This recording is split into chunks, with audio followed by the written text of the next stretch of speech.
Bonsoir à tous, ravi de vous retrouver dans Late & Smart. Comme tous les soirs, nous allons tenter ensemble pendant une heure de mieux comprendre l'actualité économique du moment. Au sommaire de cette émission, le retour des spin-offs.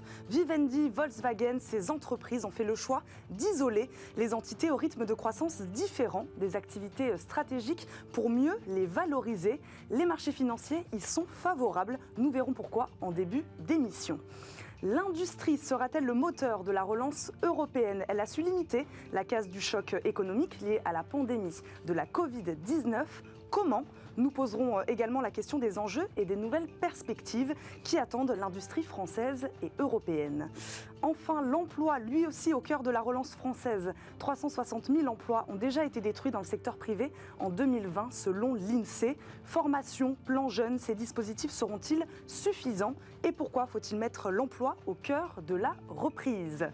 Pour répondre à toutes ces questions, nos invités ce soir sont Sandrine Kergroach, économiste senior à la division PME et entrepreneuriat de l'OCDE. Bonsoir. Bonsoir Eva. Merci de nous accompagner. Et Thibaut Bechtoil, président de Croissance Plus, est également avec nous. Bonsoir. Bonsoir. Merci à tous les deux. On commence comme chaque soir cette émission avec l'apéritif du jour. On parle aujourd'hui du grand retour des spin-offs.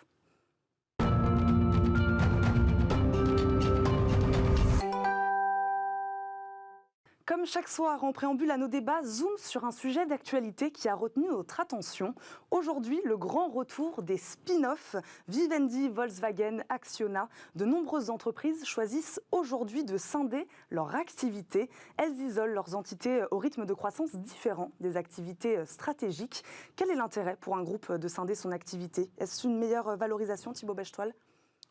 Oui, alors il y a deux intérêts principaux. Le premier, c'est un enjeu entrepreneurial, c'est-à-dire comment est-ce qu'on arrive à mettre une entité sur un rythme plus entrepreneurial et moins sur le rythme d'un grand groupe. Et effectivement, il y a aussi l'enjeu du financement. Si on regarde par exemple la valorisation de Tesla, qui est identifiée comme un pure player dans la voiture électrique, alors je n'ai pas regardé récemment, mais il n'y a pas très longtemps, c'était à une valorisation d'à peu près 500 milliards.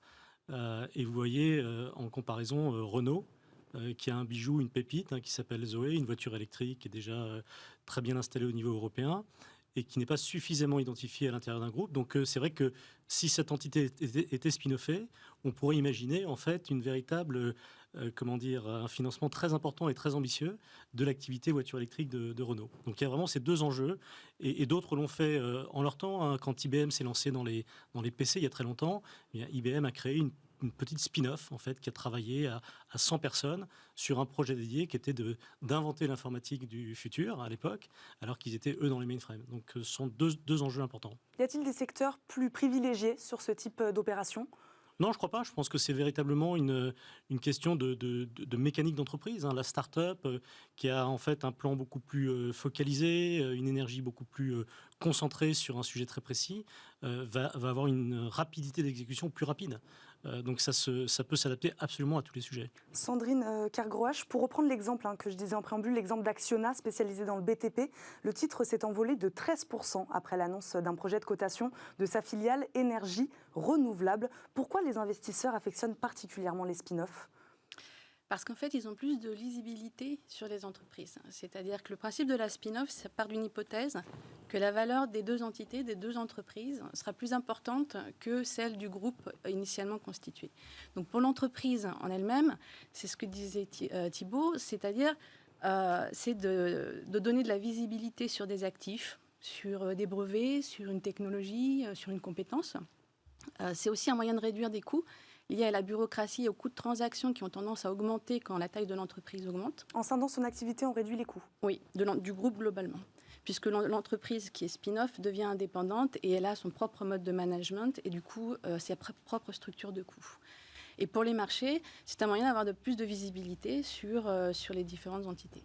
Après, en fonction des secteurs, ce qui se passe en ce moment, ce que je trouve intéressant, c'est de regarder dans quels secteurs, justement, sont en train d'exploser ces spin-offs, cet essaimage. Est-ce que ce sont des secteurs qui sont fortement mondialisés et qui ont subi le revers de la crise, avec toutes les perturbations dans les chaînes de valeur et qui cherchent, du coup, d'une certaine manière, à diminuer leurs coûts et à mettre en valeur ce portefeuille d'actifs ? Est-ce que dans certains secteurs, on va avoir le même type de tendance? C'est moins sûr. Par exemple, dans certains secteurs, il y aura peut-être plus d'intérêt à avoir une intégration verticale ou horizontale de l'entreprise. Et là, par exemple, je pense au secteur du high-tech et d'Amazon, une grosse plateforme qui intègre les activités à la fois d'intermédiation entre ses utilisateurs, mais aussi lui-même de producteur de certains produits qu'il peut mettre en concurrence avec les produits de ses utilisateurs, la logistique, la distribution. Et cette couverture lui permet en fait d'avoir un accès sur toutes les données de son marché et une compétence et une connaissance très fine à la fois de ses produits, de ses concurrents et du fonctionnement de son marché. Donc, pourquoi ce succès en ce moment des spin-offs? Qu'est-ce que la crise a accéléré pour certaines entreprises selon vous?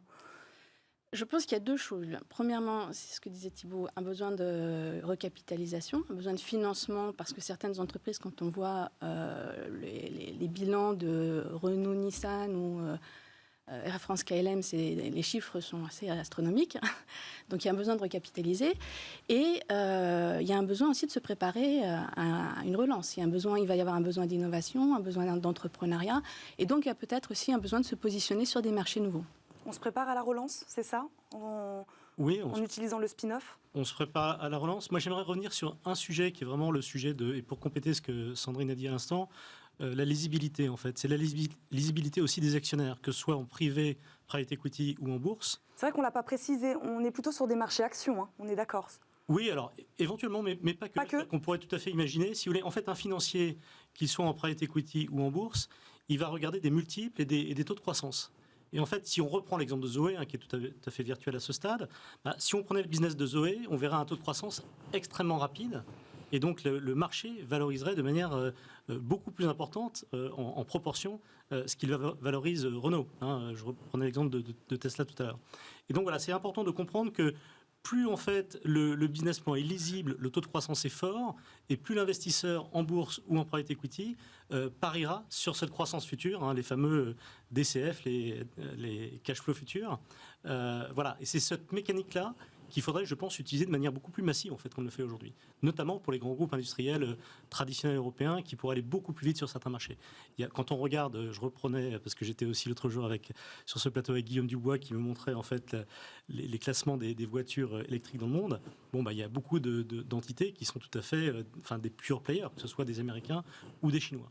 Et donc je pense que c'est vraiment un outil à utiliser par les industriels pour aller beaucoup plus vite et prendre des parts de marché très rapidement. Une question également, Thibault Bechtold, le spin-off n'est pas toujours bon signe. On peut aussi vouloir séparer une activité qui ne fonctionne pas très bien aussi.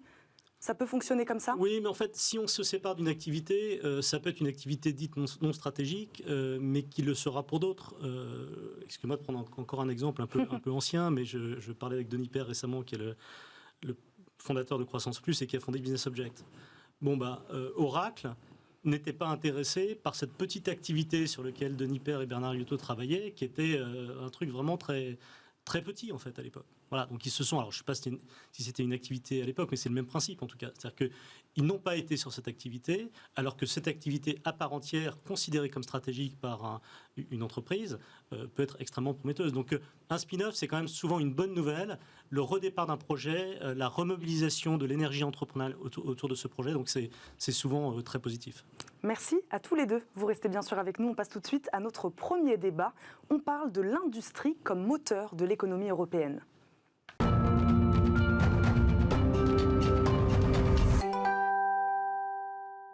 Fin 2019, l'activité industrielle européenne se contracte. Pourtant, un an plus tard, elle limite la casse de la récession historique liée à la Covid-19. L'industrie serait-elle finalement le moteur de la croissance européenne et donc de la relance? C'est la question que nous voulions poser ce soir à nos invités. La reprise industrielle s'est confirmée mois après mois et a participé au fort rebond de l'économie européenne au troisième trimestre. Le fabricant de câbles Nexans, Schneider Electric, Legrand, ArcelorMittal, ce sont toutes des entreprises industrielles et leurs résultats révèlent l'étonnante résistance d'un secteur longtemps considéré comme fragile. Sommes-nous en train de changer de paradigme sur la place de l'industrie, Thibault Bechtold? Alors, je pense que là, vous avez cité des groupes qui ont une forte présence à l'international, c'est très bien. Après, il ne faut pas perdre de vue quand même que l'industrie française a beaucoup baissé. Elle est passée en 20 ans à peu près de 17 points de PIB à 11 points de PIB. Donc quand on parle d'industrie, je pense qu'on se doit de rappeler qu'il y a des freins énormes en fait à l'industrie en France. C'est les impôts de production d'une part, qui pèsent toujours à hauteur de 62 milliards, même si ça a été baissé par le gouvernement de 72 à 62 milliards, on est quand même sur une espèce de taxation un peu assez injuste, puisqu'on commence à taxer l'entreprise avant qu'elle ait gagné le moindre euro de chiffre d'affaires. Il y a le sujet de la transmission des entreprises. Moi, je suis grenoblois d'origine, donc j'ai vu toute l'industrie du ski partir, parce que justement, on n'arrivait pas à transmettre ces belles entreprises qui étaient Rossignol, Salomon, Dynamique, etc. Voilà, donc... je pense qu'il faut rappeler ça. Je me permets de vous reposer la question quand même. Selon vous, est-ce qu'on est en train de changer quand même de paradigme en ce moment, notamment à cause de la crise sanitaire qu'on vient de vivre ? Alors, changer de paradigme, je ne sais pas vraiment ce que vous entendez par là, mais si vous voulez, en fait, vous avez des industries qui vont être quand même très touchées. L'industrie de l'aérien va être très touchée, l'industrie de l'automobile va être très touchée. Donc, chaque industrie doit repenser en fait son business model. Et puis, par ailleurs, il y a quand même un effet domino. C'est-à-dire quand on perd 8 points de PIB, c'est moins d'argent pour les Français pour acheter des voitures. Donc, je ne pense pas qu'on puisse faire de généralité comme cela. On ne peut pas dire l'industrie marche ou l'industrie ne marche pas. Je pense qu'il y a des industries, enfin toutes les industries autour des énergies renouvelables, inventer la nouvelle façon effectivement les nouvelles mobilités et les énergies autour de ça. Là, il peut y avoir effectivement des choses très intéressantes à faire. Et là, il y a beaucoup d'investissements stratégiques à faire au niveau des pays et au niveau européen. Mais il n'y a pas un changement de paradigme global sur l'industrie. Il faut simplement avoir en tête que, comme le disent beaucoup d'économistes, je pense que vous direz peut-être la même chose, mais l'industrie est centrale dans le PIB. C'est-à-dire qu'une industrie qui va se reposer beaucoup trop sur le tourisme ou la restauration, elle est beaucoup plus fragile qu'une économie qui se repose plus sur l'industrie. Et ces 8 points de PIB ou 7 points de PIB perdus en 20 ans pèsent très lourd dans l'économie française. Sandrine Kergrouach, vous êtes d'accord avec ce que dit Thibaut Bechtold, c'est-à-dire qu'il faut distinguer en effet les différents secteurs de l'industrie, ceux qui marchent, ceux qui sont plus impactés aujourd'hui par la crise. Tous les secteurs ne vont pas se relancer de la même manière. Non, et toutes les entreprises ne vont pas se relancer de la même manière également. Elles ne sont pas du tout égales dans cette crise. Là, quand on parle de l'industrie, souvent on parle d'entreprises qui sont plus grandes en taille. Elles sont plus intensives en capital, elles ont des machines, elles ont des usines, elles ont des infrastructures, ce qui veut dire que pour amortir ces coûts, elles sont obligées de croître en taille. Mais on a tout un pan du tissu industriel et du tissu d'entreprise qui sont faits de PME. Et souvent, ces PME, elles sont dans le secteur des services et elles sont beaucoup plus fragiles dans cette crise parce qu'elles ont moins de liquidités, elles ont moins de réserves de capital et elles ne peuvent pas tenir plus de 2-3 mois sans ressources si jamais leur activité s'arrête.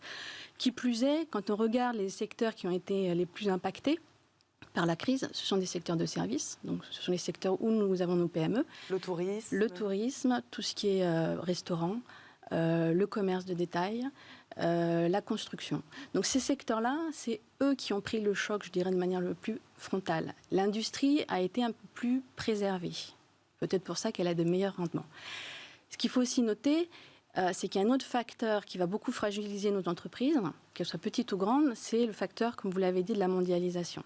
C'est-à-dire l'entreprise, plus elle est intégrée dans les chaînes de valeur mondiales, c'est-à-dire plus elle participe à ces échanges de produits et de services avec l'étranger, plus elle est exposée aux interruptions d'échanges internationaux, au blocage des frontières et aussi à ce qui peut se passer dans d'autres pays et dans d'autres clusters de maladies.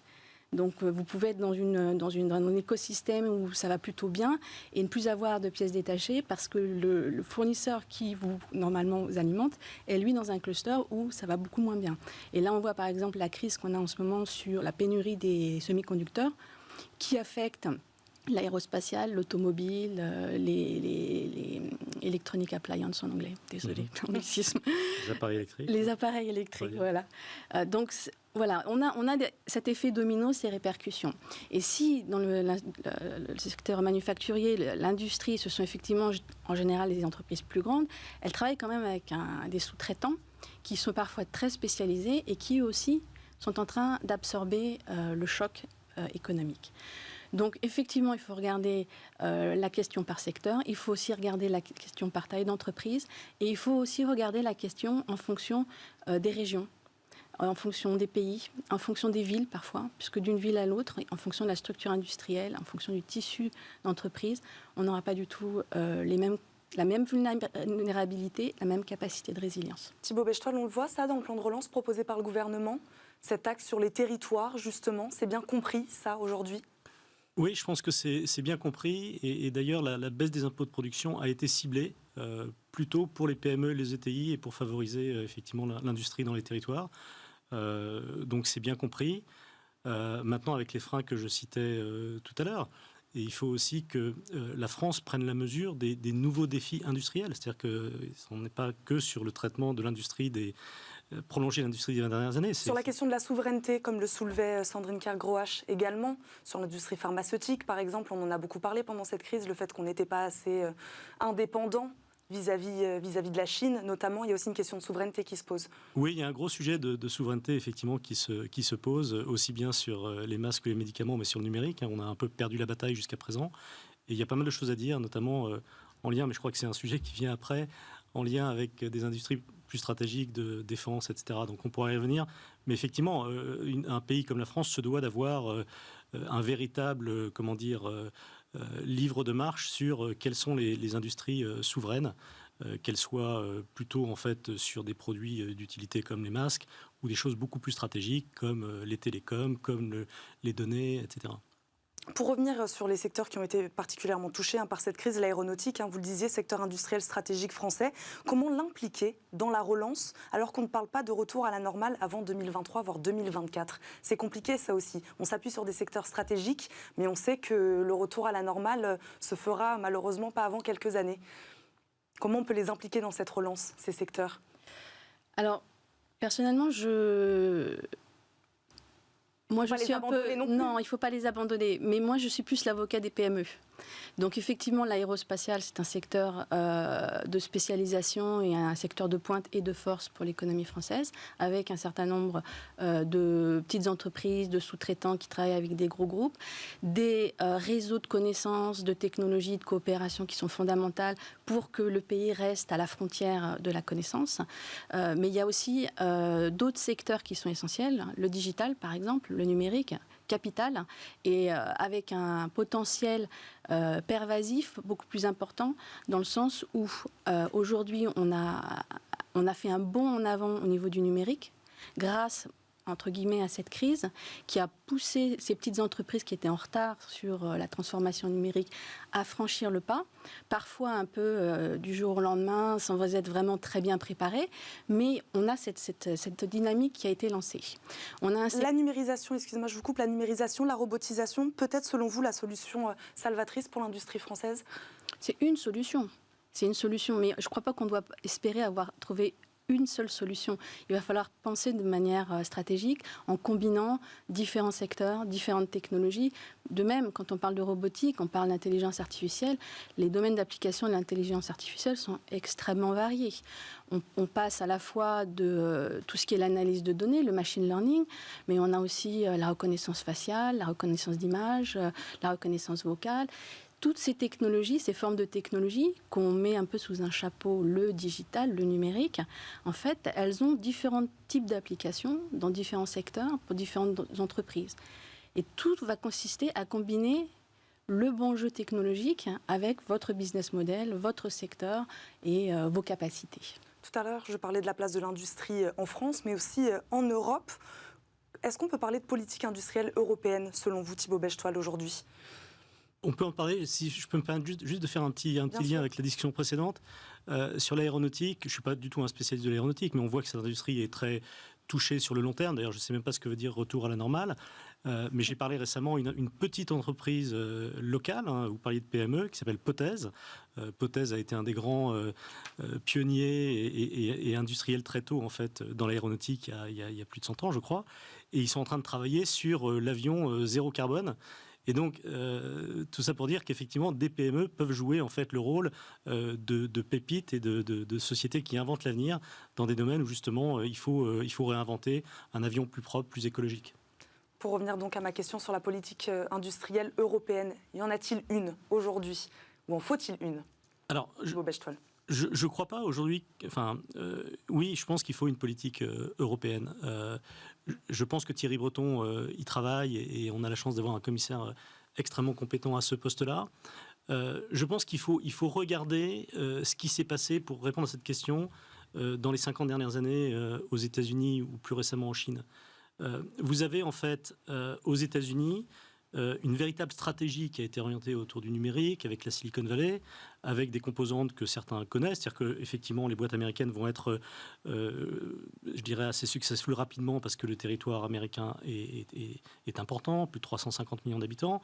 Ensuite, quelque chose qui est moins connu, c'est que vous avez en fait une industrie de la défense qui investit beaucoup dans l'innovation, même si c'est pas direct. Si vous voulez, quand vous êtes une boîte de la Silicon Valley, où j'ai passé quelques années, eh bien, vous allez avoir vos commerciaux fédéraux qui vont avoir les contrats, que ce soit sur de la cybersécurité, de l'infrastructure de réseau, ou même le business des GAFA. Je rebondis sur ce que vous dites. L'Union européenne souhaite plus de synergie entre les industries civiles, spatiales et militaires. Voilà, donc c'est exactement ce sujet-là en fait. C'est-à-dire que, en fait, si vous voulez, aujourd'hui, si on prend une vue un peu d'hélicoptère, et c'est Christian Saint-Étienne qui dit ça très bien dans un de ses derniers livres, si vous voulez, vous avez une corrélation directe entre l'investissement dans la défense au niveau mondial et l'innovation.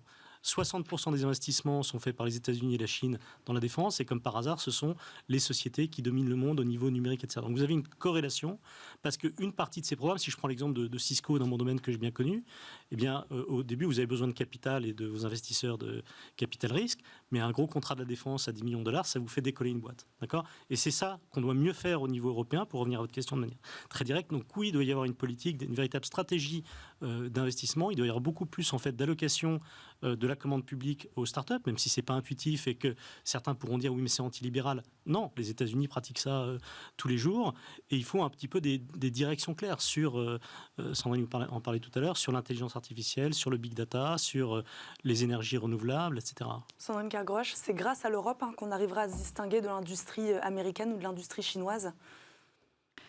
L'Europe fera beaucoup. L'Europe fera beaucoup parce qu'en fait, c'est une question de taille.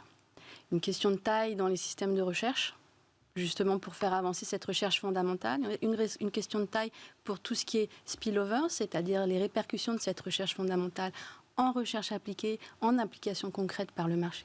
Et une question de taille de marché pour l'adoption de ces innovations et leur diffusion, je dirais, dans le quotidien et la transformation en valeur marchande. Donc oui, il y a une question de taille. Les pays européens sont des petits pays en comparaison des États-Unis ou de la Chine. Et l'Europe, c'est le moyen, le marché unique, c'est le moyen d'acquérir cette taille qui nous permettra de rentrer en compétition. Y a-t-il pas trop de disparités entre les différents pays européens, comme le disait un peu tout à l'heure Thibaut Bechtold, notamment sur les impôts de production ? Trop de disparités entre les pays européens, ça peut poser problème. La disparité, c'est là aussi l'histoire de l'Europe. Nous ne sommes pas la Chine et nous ne sommes pas les États-Unis. C'est aussi ce qui fait notre richesse et notre diversité. Donc il faut composer avec différents pays, différents gouvernements, des cultures différentes, parfois des agendas différents. C'est aussi tout ce qui fait la difficulté de la construction européenne. Maintenant, je pense qu'on avance, parfois plus rapidement qu'à d'autres moments. Mais le programme de recherche européen, c'est Horizon 2020, c'est un programme essentiel pour la recherche dans tous les pays. Il y a des grands axes de développement industriel, comme vous l'avez dit, l'intelligence artificielle, le blockchain. Donc ça, ce sont des axes où l'Europe est présente et construire une vision commune avec des ressources communes, afin justement d'acquérir cette taille, cette échelle. Pour l'instant, oui. Il y a un point absolument fondamental que en fait, on ne dit pas assez, c'est que quand on regarde effectivement, si on considère que sur ce prisme-là, effectivement, l'industrie américaine s'est bien débrouillée sur tout ce qui est industrie stratégique, du numérique, etc., c'est vraiment le financement. C'est-à-dire que si on regarde simplement les GAFA, Facebook, Google, Amazon, etc., se sont développés, ont dominé le monde parce qu'ils ont pu lever des milliards et des milliards de dollars en bourse. D'accord ? Donc, il y a vraiment cette notion du financement. Et nous, à Croissance Plus, on a beaucoup travaillé là-dessus en se rapprochant d'Euronext et de Paris Europlace. On a publié d'ailleurs un rapport avec des propositions qu'on a faites à la Commission européenne. On n'a pas, en fait, une industrie solide sans des financements absolument considérables dans certains secteurs. On ne peut pas que s'appuyer sur les financements de l'État. On ne peut pas que s'appuyer sur les financements de l'État. Et il faut qu'il y ait ce moteur, en fait, de financement qui est une chaîne complète. C'est vraiment un peu comme une chaîne alimentaire. On part du love money jusqu'à l'introduction en bourse. Mais quand vous êtes une boîte américaine que vous introduisez, alors je vais prendre l'exemple d'une boîte française qui s'appelle Datadog, enfin une boîte américaine créée par 2 Français, à New York, ça fait toute la différence, qui s'est introduite après 10 ans d'existence sur le Nasdaq à 10 milliards de dollars de valorisation. Si ces gens-là lèvent 1 milliard, ça dilue leur capital de 10%, ils raflent la mise du marché mondial, ils peuvent investir en R&D, ils peuvent faire des acquisitions, et c'est comme ça qu'on crée une industrie solide. Et ça, on n'a pas encore ce moteur. Et en fait, l'Europe... Qu'est-ce qui manque pour l'avoir ? Mais je pense qu'il faut véritablement que la Commission européenne se saisisse de ce sujet de la bourse. Comment on fait une bourse puissante, l'équivalent d'un Nasdaq ou d'un NYSE, qui fait que, en fait, sur un beau projet ambitieux comme Tesla ou comme les GAFA ou d'autres, on puisse lever des milliards, de capitaux. Quand vous prenez Tesla qui vaut aujourd'hui 500 milliards, si Tesla veut dire tiens, j'investis 5 milliards dans la recherche et développement, ils mettent 1% de leur capital sur le marché. Donc vous comprenez, la monnaie d'échange et ce qui permet de peser finalement et de faire des industries, je dirais, stratégiques de long terme, c'est ça en fait. Et l'Europe l'a bien fait, il y a peut-être une centaine d'années avec la révolution industrielle ou avant, mais aujourd'hui, on n'a pas ce moteur-là. Et je pense qu'on est en retard aussi à cause de ça. Sandrine Kergouache, est-ce que vous êtes d'accord avec ça ? Il y a clairement en Europe un problème avec le marché de capital risque, oui. Aujourd'hui, on sait que les startups, pour décoller, souvent, elles ont un problème pour accéder au financement. Elles se fondent sur ce que vous appelez le love money, la famille, les amis ou l'argent de la personne qui fonde la startup. Elles ont plus de difficultés que les autres entreprises pour accéder au crédit bancaire. Donc, clairement, les canaux classiques de financement ne sont pas faits pour elles. Le marché de capital risque, c'est un marché qui est extrêmement concentré. Concentré géographiquement, aux États-Unis et en Chine, beaucoup plus faible en Europe. C'est un marché qui est extrêmement concentré aussi en termes d'industrie. Il se focalise essentiellement sur tout ce qui est TIC, les technologies d'information, communication, et la biotech. Donc quand vous n'êtes pas, je dirais, dans ces créneaux-là, c'est beaucoup plus difficile de trouver des financements. Là aussi, les gouvernements en Europe, l'Europe, ont été proactifs pour développer ce marché de capital risque. Typiquement, par exemple, en créant des fonds de fonds, c'est-à-dire que c'est eux qui font le backup de fonds de capital risque, ou en donnant des incitations fiscales pour des business angels et des fonds d'investissement. C'est le genre de dispositif qui se met en place, mais clairement, il y a un marché à créer. On n'est pas si mal au niveau capital risque, mais après, c'est la sortie, c'est l'étape d'après. Donc là, il y a des initiatives qui ont été prises, comme l'initiative Tibi, qui a été annoncée par Macron il y a à peu près 18 mois.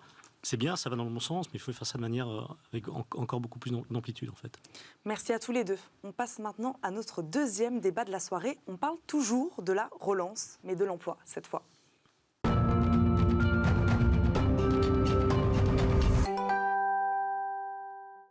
Plan pour l'emploi des jeunes, bouclier anti-chômage, formation. L'année 2021 sera-t-elle celle de l'emploi? Sur les 100 milliards du plan de relance, 15 seront consacrés à l'emploi et à la formation, alors que 360 000 emplois ont déjà été détruits dans le secteur privé en 2020, selon l'INSEE. Et alors que l'OCDE alerte sur la vague de faillites à venir, les efforts du gouvernement seront-ils suffisants? La relance doit-elle inévitablement passer par l'emploi? C'est la question que nous allons poser à nos invités. L'intervention de l'État, notamment le chômage partiel, a pour l'instant limité la casse. Thibaut Bechtoil, faut-il s'inquiéter pour l'année 2021 ? Oui, alors le chômage partiel a limité la casse. Maintenant, c'est quelque chose qui ne peut pas durer éternellement. Le vrai sujet maintenant, c'est le renforcement des fonds propres des entreprises. Donc on a pris la parole plusieurs fois à ce sujet-là chez Croissance Plus, notamment en demandant des obligations très long terme, qui seraient des quasi-fonds propres et qui permettraient de rééquilibrer le bilan des entreprises. Donc ce sujet des fonds propres est absolument vital. Le deuxième sujet, ça reste le sujet dont je parlais tout à l'heure, qui est en fait les charges qui pèsent sur les entreprises. Le coût du travail en France est très élevé, les impôts de production pénalisent. Donc en fait, nous, on est plus pour, si vous voulez, des baisses massives de charges, plutôt que des demandes d'aide sectorielles qui vont contribuer à augmenter la dépense publique. Ou même sur des aides ponctuelles à l'embauche, comme le propose aujourd'hui le gouvernement pour certaines entreprises. Oui, alors ça peut être pas mal. D'abord, je pense que en fait, les emplois aidés, ce serait une mauvaise idée. Aider effectivement à l'embauche pour les jeunes, pourquoi pas, quelques milliers d'euros, je crois que ça peut être 4 000 euros. Très bien. Maintenant, si vous voulez, la relance, elle se fera par des choses beaucoup plus massives, beaucoup plus horizontales. comme ces sujets dont je parle, de baisse de charges ou d'impôts de production. Et puis après, on doit faire de l'économie de manière un peu plus stratégique. C'est-à-dire qu'en fait, on dit, voilà, si on baisse, si on se ramène, par exemple, sur les impôts de production au niveau de la moyenne des pays de l'OCDE, on peut penser qu'il y aura une relance, création d'emplois, création de richesses, et donc un cercle vertueux qui sera réinstauré. Donc ça nous paraît absolument essentiel, plutôt qu'aller vers des sujets d'emploi aidé ou de... Les aides, c'est bien, mais ça a ses limites. Voilà, donc ça c'est pour, je dirais, un peu, on va dire, les emplois industriels. Après, il y a plein de choses à faire au niveau entrepreneurial, je ne vais pas être trop long, mais sur comment est-ce qu'on aide les seniors à se remettre dans le circuit du travail. Quand on parlait très rapidement de retraite tout à l'heure, effectivement, est-ce que une augmentation de l'âge de la retraite va faire augmenter le taux d'emploi? Encore faut-il que les seniors puissent trouver un emploi. Donc ça, c'est l'entrepreneur, et on croit beaucoup à ça, qui peut aider sur ces sujets sociétaux, l'insertion des jeunes, l'emploi des seniors. Mais je ne veux pas être trop long parce que j'ai... L'entreprise peut être la solution, c'est ce que vous dites. Oui, c'est ça. Alors, fondamentalement, c'est un peu notre credo. À 64% de dépenses publiques, on pense qu'aujourd'hui, si on avait un État beaucoup plus organisé, s'appuyant beaucoup plus sur les forces de l'entrepreneuriat ou des associations d'ailleurs, ce n'est pas limitatif à l'entreprise, on pourrait avoir un État beaucoup plus efficace et qui s'appuie sur différents domaines comme l'emploi, comme la santé, Pôle emploi et Le Bon Coin, ça peut très bien fonctionner ensemble. Voilà, donc il y a plein d'initiatives dont on serait ravi de parler très longtemps, mais en tout cas c'est ça notre credo, c'est-à-dire que l'entrepreneur peut être beaucoup plus central dans la relance et surtout créer un État beaucoup plus efficace et allégé au niveau de sa dépense publique. Sandrine Kergouache, le chômage partiel a en effet limité la casse sur l'année 2020. Faut-il s'inquiéter de cette année 2021 quand on enlèvera la perfusion? C'est l'expression qu'on dit beaucoup en ce moment. Alors, la perfusion, il faudra la retirer, mais il faudra la retirer au bon moment. Et là, je vous rejoins complètement. Quand vous demandez est-ce que la relance doit se faire par l'emploi, je vous dis oui, mais pas seulement. Oui, parce qu'aujourd'hui, nous sommes dans une crise de la demande et de l'offre.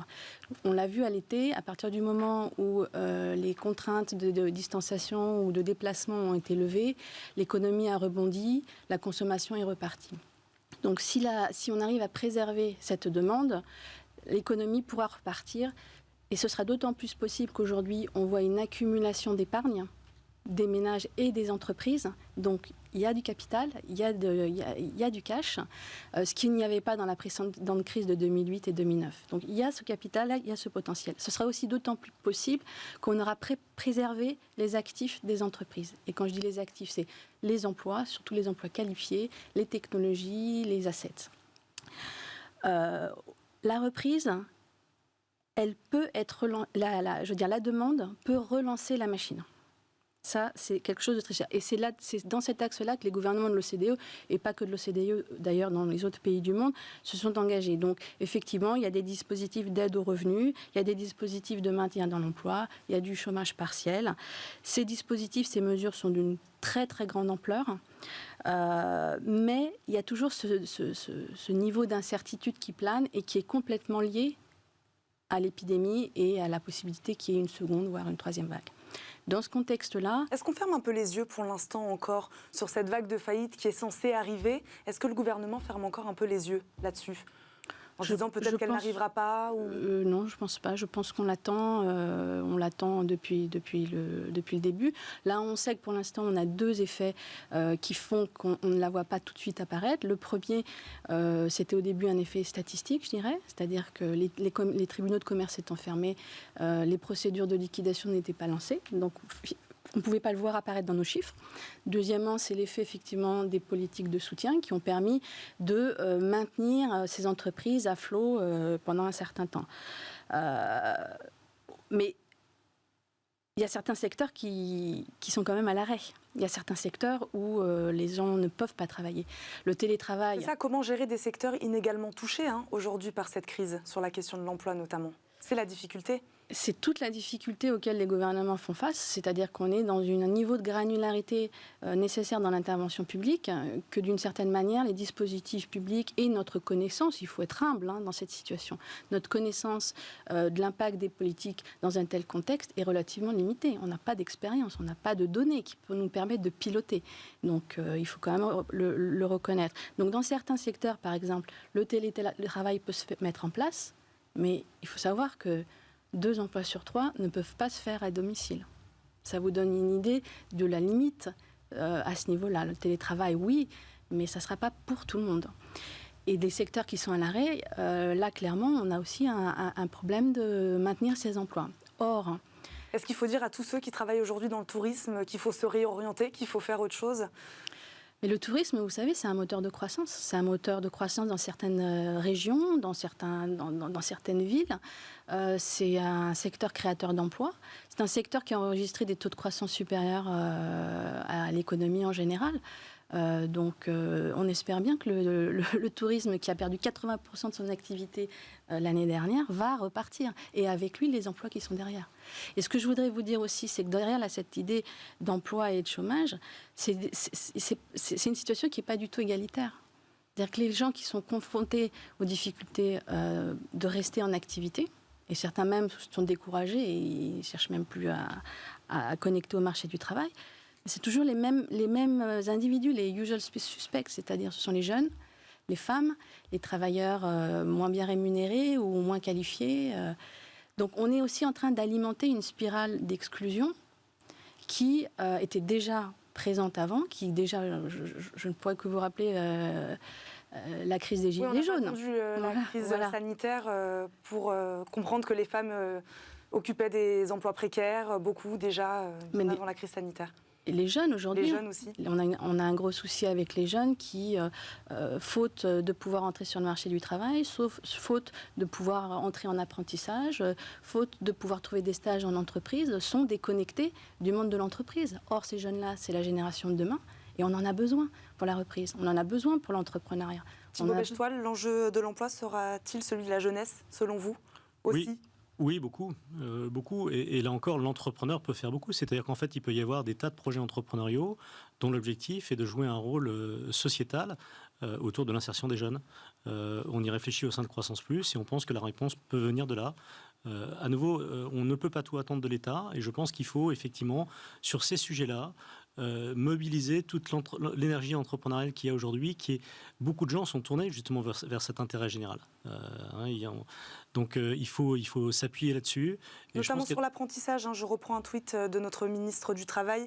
L'année 2020 a été historique pour l'apprentissage. Pour la première fois, nous avons passé le cap des 500 000 contrats signés dans l'année. Nous ferons tout pour que 2021 soit également un grand succès. Oui, c'est ça, c'est une excellente nouvelle. L'apprentissage, c'est un des meilleurs moyens effectivement de mettre les jeunes dans l'emploi et de leur donner une chance dans l'entreprise. Donc tout ça, ce sont des très bonnes initiatives.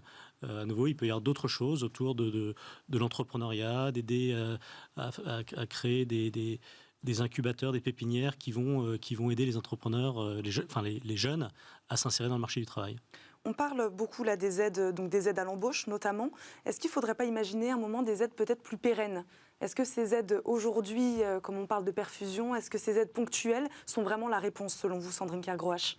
Elles sont la réponse au problème d'aujourd'hui auquel nous faisons face. Il y a une crise énorme et comme je disais, l'important aujourd'hui, c'est de préserver, d'aider les entreprises à préserver leurs actifs pour, à partir du moment où les marchés reprendront, elles puissent se mettre, je dirais, à l'avant de la voiture et conduire la machine économique.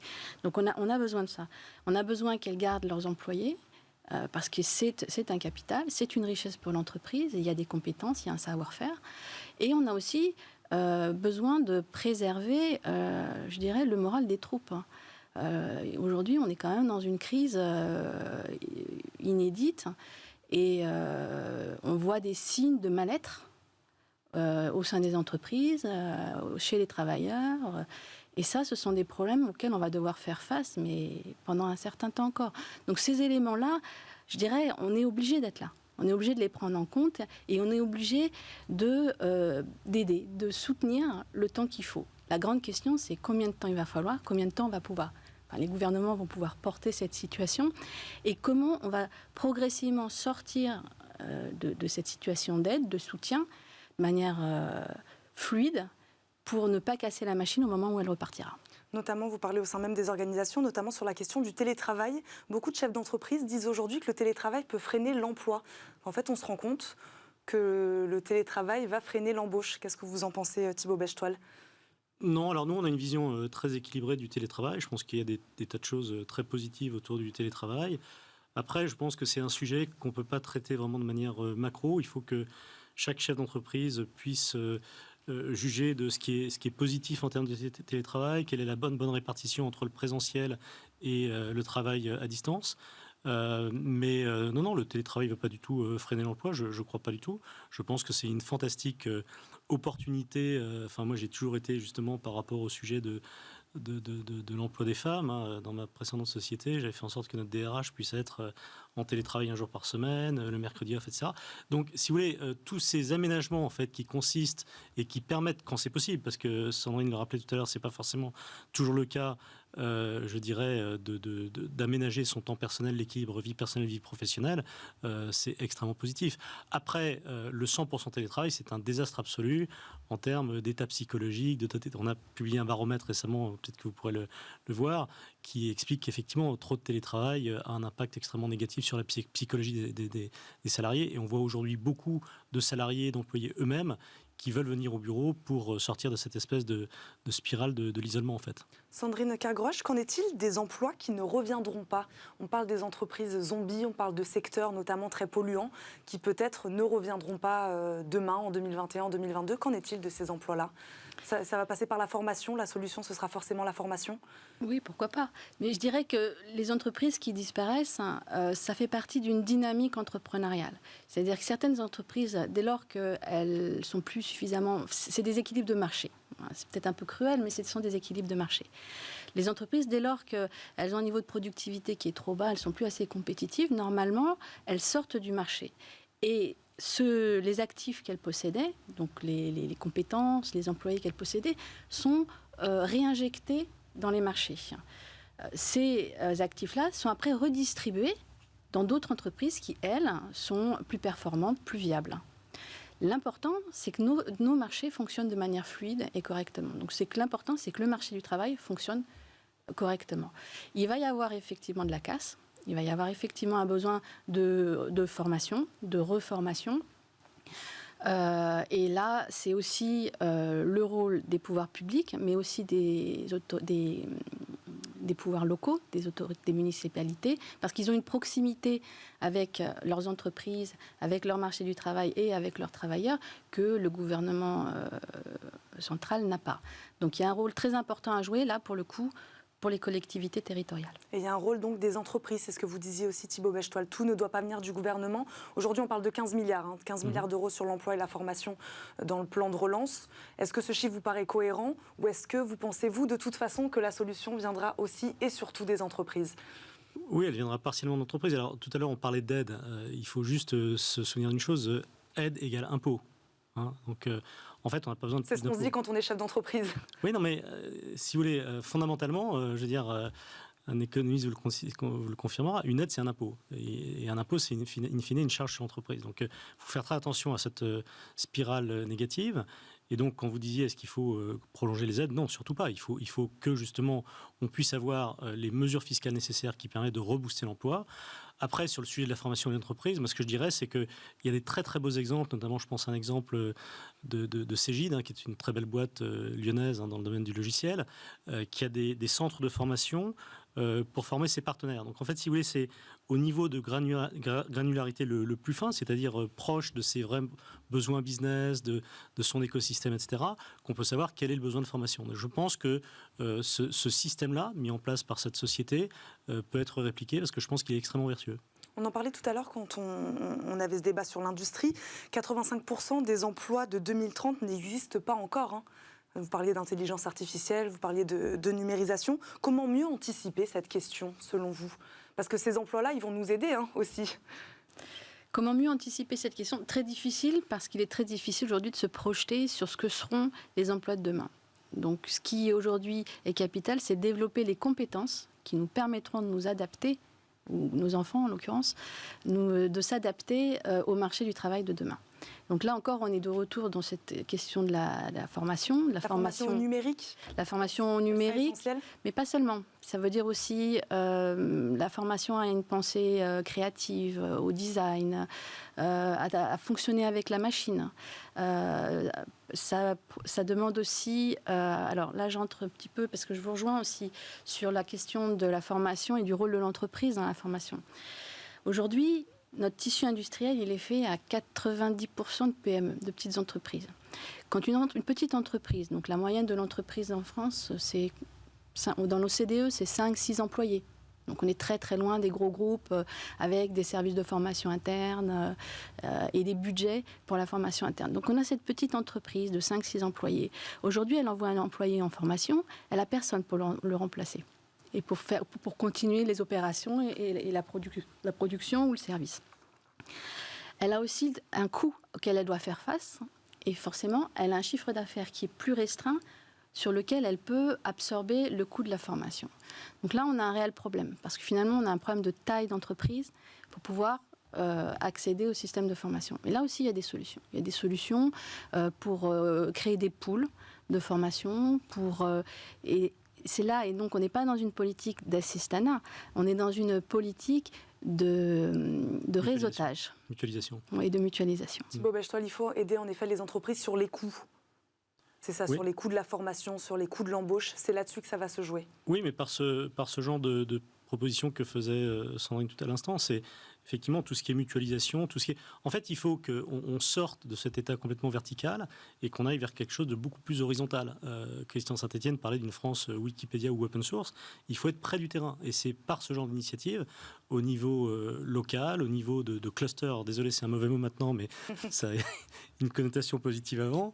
Mais il faut effectivement avoir ce genre d'approche beaucoup plus d'intelligence collective proche du terrain. Et cette idée, effectivement, de mutualisation de formation à un niveau local me paraît extrêmement pertinent. Merci à tous les deux pour vos éclairages sur cette question. On termine cette émission par notre rubrique d'ici et d'ailleurs.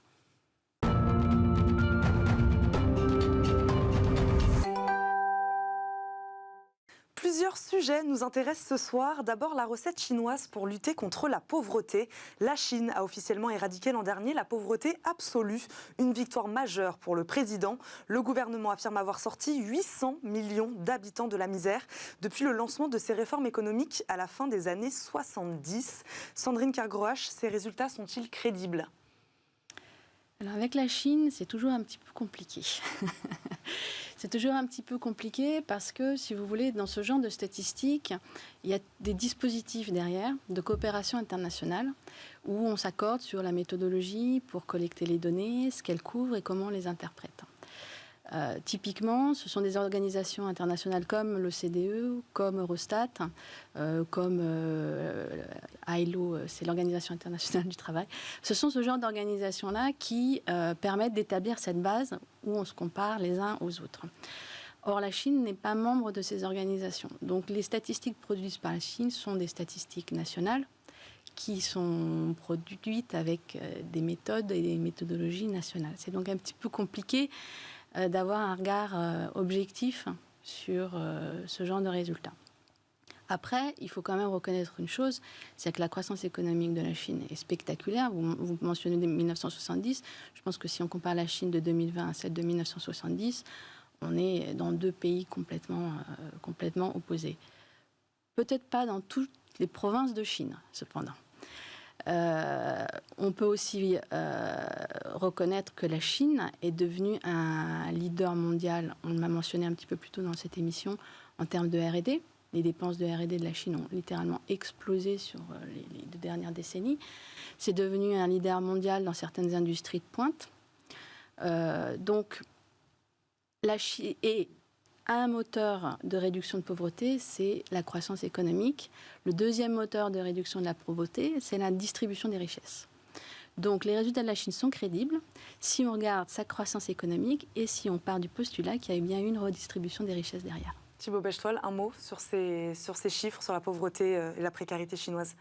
Oui, alors effectivement, la croissance de la Chine a été spectaculaire dans les 20 dernières années.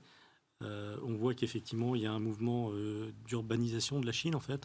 Beaucoup de gens qui habitent à la campagne vont vers les villes. Donc ça, effectivement, on l'a suivi, on entend parler. Après, ce qui est en train de se passer avec, je dirais, le Covid, cette redistribution un petit peu de l'industrie mondiale, est-ce que ça va affecter la Chine, qui était quand même effectivement l'industrie du monde ? Donc il faut voir comment tout ça évolue. Mais effectivement, sur les dernières années, progression du PIB chinois peut tout à fait justifier ce genre de statistiques. Retour en France maintenant, les ménages les plus modestes, toujours autant touchés par la précarité numérique et électronique. En 2019, parmi les 10% des ménages les plus modestes, 68% disposaient d'un ordinateur, une proportion qui atteint 95% chez les 10% des ménages les plus aisés, selon l'INSEE. Des écarts d'équipement qui ne diminuent presque pas depuis 2010, nous dit également cette étude. Nous n'avons pas assez démocratisé l'accès aux équipements électroniques, Sandrine Kergrouache. Alors, qui est le « on » Le pays, le gouvernement? Je pense que l'accès au numérique, c'est un facteur d'inégalité, mais pas uniquement en France, dans tous les pays. On voit que le gap entre les couches de la société qui sont les plus aisées et les couches de la société qui sont les plus en difficulté est très significatif. Il ne s'est pas vraiment réduit au cours des dernières années. Alors on parle de l'équipement en termes d'ordinateurs à la maison, certes, mais il y a aussi d'autres facteurs importants, qui est le fait, par exemple, d'avoir un accès à l'Internet, d'avoir un accès à un bon Internet de qualité, avec un débit suffisant et à un prix abordable. Et derrière, à la fois cet équipement d'ordinateur et l'accès à l'Internet, il y a l'accès à tout ce qui vient avec l'Internet, c'est-à-dire l'économie des applications, la communication, l'information. Donc c'est une spirale, je dirais, vertueuse et qui s'accélère. Plus on se connecte et plus on est digitalisé et plus on est à même d'intégrer de nouvelles technologies et de s'adapter aux changements à venir. Surtout à l'heure où on parle de télétravail, si les gens n'ont pas d'ordinateur chez eux, ça devient compliqué. Quelles seraient les solutions pour diminuer ces écarts, selon vous, Thibaut Bechtwal? Alors, les solutions, elles sont en train de se développer sous nos yeux. La crise du Covid a beaucoup accéléré la digitalisation de la société, y compris des personnes âgées qui ne savaient absolument pas ce que c'était qu'une conférence téléphonique ou une conférence par visio se sont mis à ça. Je pense qu'aujourd'hui, il y a quand même beaucoup d'investissements qui ont été faits, les choses s'accélèrent. Et c'est effectivement après le coût des équipements. Cette marque-là a beaucoup contribué à vendre des équipements très chers. Il y a des téléphones à bas coût qui arrivent sur le marché et c'est très bien. Donc il faut démocratiser aussi par le coût les PC, les téléphones. Mais après, si vous voulez, les nouvelles générations ne se poseront même plus la question parce que ce sont un peu des outils de fait. Et quand on est dans les très jeunes aujourd'hui, on est avec un téléphone, avec un ordinateur. Donc cette mutation est en train de se passer. Après, il y a un effort à faire, effectivement, auprès des gens, souvent, effectivement, les personnes âgées qui ont un peu raté cette marche-là et qui sont très isolés, parce qu'aujourd'hui, c'est le mode de commerce, de la façon de se cultiver, etc. Vous parliez des très jeunes, pas des personnes âgées, des très jeunes. Après l'arrivée d'Emmanuel Macron sur TikTok et le challenge récemment lancé aux youtubeurs McFly et Carlito, le gouvernement cherche une nouvelle façon de s'attirer les bonnes grâces des plus jeunes. Il se lance maintenant sur la plateforme de jeux vidéo Twitch. Son porte-parole, Gabriel Attal, y animera une fois par mois une émission baptisée Sans filtre. Pendant 1h30, il débriefera du Conseil des ministres. Premier numéro prévu ce mercredi. Le gouvernement a compris qu'il avait une carte à jouer avec les réseaux sociaux, Thibaut Bechtwal. Oui, moi je trouve ça très bien. Je pense qu'il faut toucher tous les publics. Il faut aussi réintégrer les jeunes dans la politique. Il y a eu des taux d'abstention aux dernières élections qui sont vertigineux et cette initiative, je ne peux que la saluer parce que ça permettra d'attirer les jeunes vers la politique et de montrer que c'est finalement des choses parfois assez concrètes qui peuvent les toucher. Donc je suis très admiratif et positif sur cette initiative. Sandrine Kergrouache, qu'est-ce qu'il peut vraiment en retirer? Qu'est-ce que vous pensez de cette initiative et puis qu'est-ce que véritablement le gouvernement peut en retirer? Alors, parfaitement d'accord avec vous. D'une part, la communication doit s'adapter à la fois à la culture, donc de la culture des plus jeunes, et également aux outils de communication qui sont à disposition. Aujourd'hui, c'est vrai que les jeunes sont énormément sur les médias sociaux, sur ce type de plateforme. Donc si on veut communiquer avec eux, si on veut leur parler, c'est de manière un petit peu naturelle par là qu'il faut passer. Après, je vous rejoins également, c'est très important d'impliquer ces jeunes dans le dialogue politique, dans la vie politique, pour éduquer le futur citoyen, le futur électeur et le futur adulte qui sera amené à prendre des décisions quand il vote, mais aussi quand il consomme, quand ils travaillent ou quand ils créent une entreprise. Aujourd'hui, on parle beaucoup des enjeux de la transition écologique, de la nécessité pour certaines entreprises d'avoir des modèles de croissance plus vertes, la valeur de la raison d'être de l'entreprise, d'avoir un projet social, une implication sociale, une implication dans les communautés. Tous ces éléments-là, c'est aussi lié à la personnalité de l'entrepreneur, et le futur entrepreneur, ce sont nos enfants. C'est vrai qu'on parle de communication, on peut aussi parler de pédagogie. Ça peut servir à faire de la pédagogie, ces réseaux sociaux. Bien sûr. Bien sûr, non, c'est un très bon outil. De toute façon, aujourd'hui, j'écoutais une émission aujourd'hui à la radio qui disait qu'effectivement les jeunes allaient plutôt s'éduquer, se former, s'informer sur les réseaux sociaux et très peu sur des journaux traditionnels ou même des versions en ligne de journaux traditionnels comme les Échos, Le Figaro, Libération ou je ne sais quoi. Donc il faut qu'on puisse suivre ce virage et faire en sorte qu'on n'ait pas deux publics avec des moyens de communication complètement différents. Merci à tous les deux d'être venus ce soir sur le plateau de Late & Smart. Sandrine Kergroach, économiste senior à la division PME et entrepreneuriat de l'OCDE, et Thibaut Bechtoil, président de Croissance Plus. Merci beaucoup à tous les deux. Nous, on se retrouve demain, même heure, pour un nouveau Late & Smart. Bonne soirée à tous sur Bismart et à demain.